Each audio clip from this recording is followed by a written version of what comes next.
first question is super easy. Could you just say and spell your first and last name for me, please? You want me to hold this or?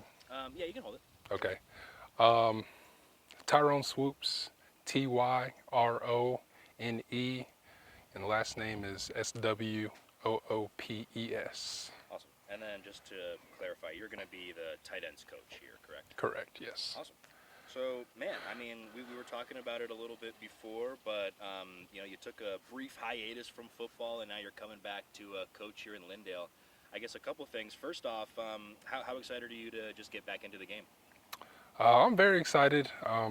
Like you just said, I took a couple year hiatus, but those couple years I was always itching to get back in.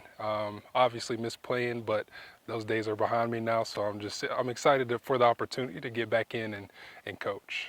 Awesome. How'd you kind of get into coaching after these couple years? So I was in touch with a few people trying to get into college and get an opportunity in college, but Josh Cochran, who's a tight end coach at Texas Tech, his brothers Matt and Chris are the OC and head coach here at Lindale, and he got me in touch with them, and a position came open, and it just kind of all worked out. From the first conversation I had with Chris, we were all already laughing and cracking jokes and everything, so it just kind of it worked out, and it felt right. That's awesome. That's so funny. So did you have any prior connection to East Texas before coming to Lindale? Not at all. I mean, I've had, obviously in college, I had teammates that went to like Gilmer, and have a good friend of mine that went to Henderson. Coach Traylor, who's now at UTSA, he was at Gilmer as well. So I kind of have some secondhand, but not anything firsthand. No.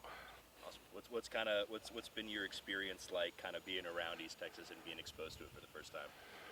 I mean, I love it out here. It's a little bit different from where I'm from, but not too much. And the small towns are pretty much exactly the same. All the people are nice and cordial, and the hospitality's been great so far. So I love it out here.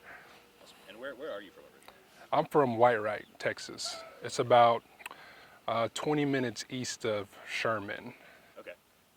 if you're familiar with that area.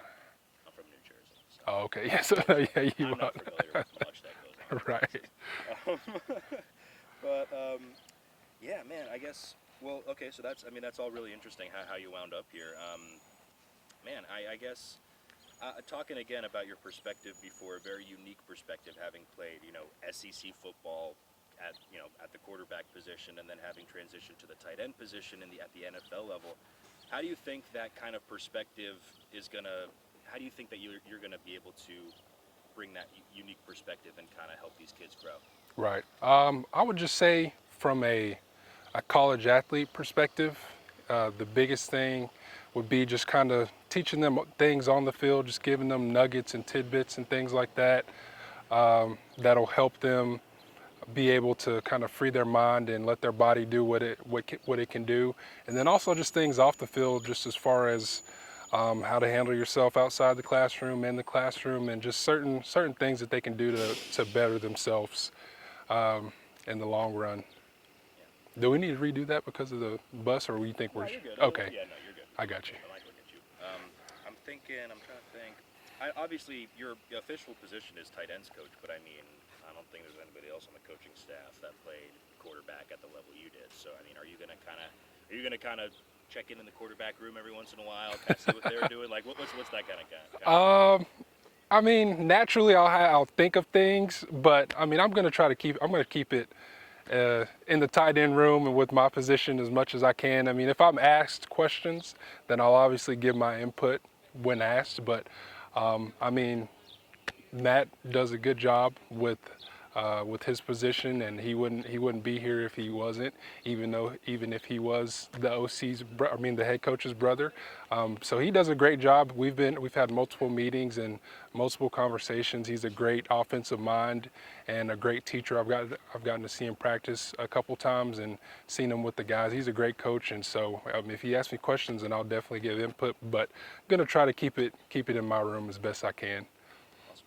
What do you think? Again, I guess going back to working with the tight ends, and we've talked about it a couple times, but it's just so interesting to me that the dual perspective, the unique perspective that you do have, not just at the level that you've played at, but the different positions you've played at.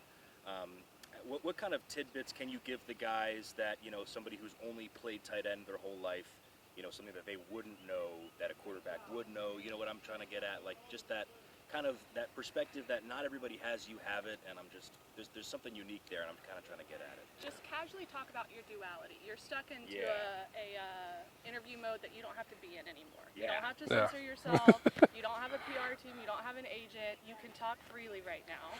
So realize you can flip that switch. Okay. And there's what we've talked about a lot about how you've had so many different coaches in your college career. How many different OCs did you have in college? 4. 4 different OCs in college, and then you had how many different coaches in the league? Shoot. A lot. 2 or 3 or 4, and something like that. Incredible coaches that all left you with amazing advice and experience. Right. So how does your duality of that whole experience as a quarterback and that whole experience as a tight end, why does that make you perfect for these kids, and how are you're so well-rounded? Talk naturally, just like you and I were, on how your experience up to this point helps you serve these kids. Okay. You don't have to give the canned Big 12 answers anymore. You don't have to be safe. You don't have to worry about stepping on toes. Right. What was your question again? Pretty much that. Just so I don't. Okay. My time at Texas, like start there, and then. Okay. Well, I mean, my time at Texas, that was kind of where I first learned just football in general, because coming from a small town in Texas, you don't really get too much, I guess, not saying anything bad about the coaches that I had, but you don't really get too much just like. You're killing me. Well, I don't know what you want me to. I know.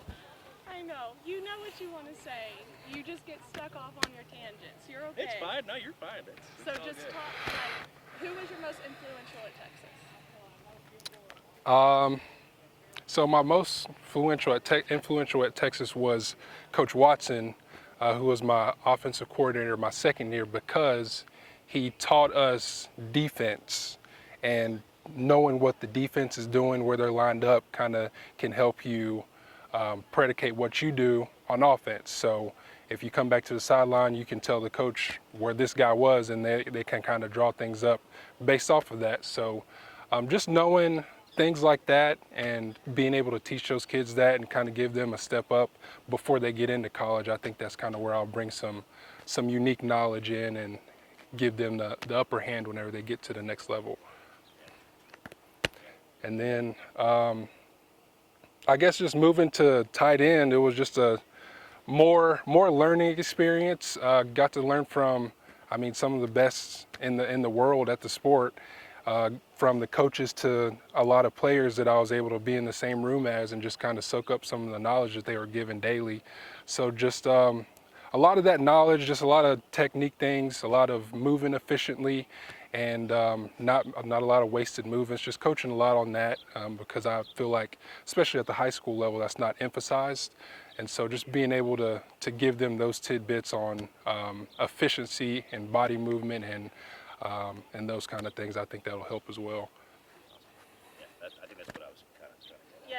Yes. Sorry, I you're used good. to teach audio video production, and I went to school for journalism, so Perfect. we've had this exact scenario a lot where I'm like, I know the answer he can give, and I'm trying to help you pull it out of him. Yeah.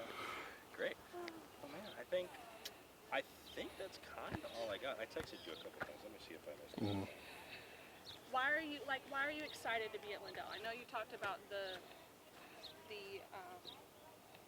logistics a little bit, but like, this has felt right from the first phone call with Chris. Like, you talked about how you were trying to get into college, but now you're in Lindale, so don't tell people what you were trying to get into. Well, you asked the question. I answered it. That's not what you mean.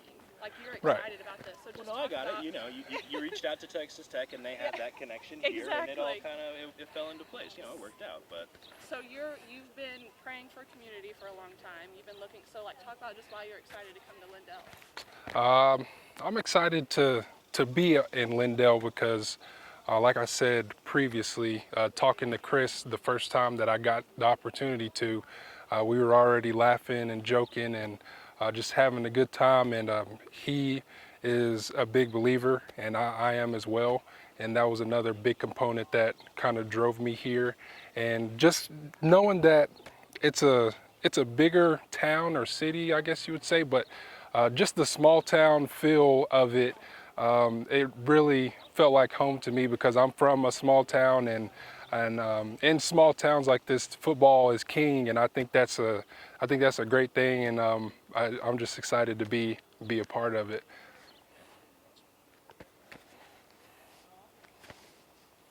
Any more questions?